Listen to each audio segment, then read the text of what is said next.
तुम लोग phone EMI पे लेने से डरते हो और यहाँ पे लोग अपना देश ईएमआई पे चला रहे हैं। एक देश की कमाई के सोर्सेज होते हैं टैक्सेस, कॉर्पोरेट टैक्सेस, जीएसटी। वो इस तरीके से अपनी कमाई कर लेती है, लेकिन उसके खर्चे भी बहुत होते हैं। उनको रोड बनाना होता है, उसको मिसाइल भी खरीदनी होती है, उनको सब्सिडीज भी देनी होती है।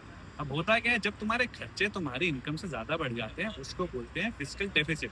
अब जो ये छोटा सा गैप बन गया है, इसको सरकार फिल कैसे करती है? तुम तो ले लेते हो लोन, वो करती है बॉन्ड इशू। वो तुमसे पैसे लेती है। जैसे जैसे तुम अपनी ईएमआई भरने के लिए इंटरेस्ट देते हो और अपना वापस पैसे देते हो, वैसे ही सरकार भी अपने बॉन्ड पे इंटरेस्ट देती है। कुछ कुछ देशों का तो डेट बहुत ही ज्यादा है। यूएस का तो $30 ट्रिलियन का डेट है, जो कि उनकी जीडीपी के आसपास है।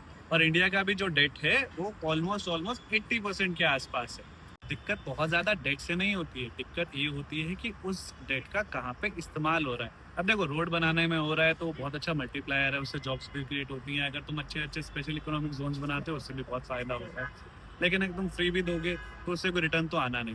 और इंडिया जैसी कंट्री में इतने बड़े लोन से होता है क्या है कि जो आपकी कमाई होती है उससे बहुत सारा अमाउंट तो आपका उसका इंटरेस्ट देने में ही चला जाता है। अब अगर इस वाली इक्वेशन में तुम थोड़ा गलत जाते हो या फिर कंट्रोल से ज्यादा डेट लेते हो तो क्या होता है, तुम्हारी करेंसी वीक हो जाती है, तुम्हारा इन्फ्लेशन बढ़ जाता है, और लास्टली तुम्हारी कंट्री की रेटिंग ही नीचे आ जाती है। तो कमाई और कर्जे का हिसाब से तुम्हें नहीं, सरकार को भी रखना पड़ता है। और ऐसे ही ज्ञान के लिए अपने इंग्लिश को फॉलो कर लो।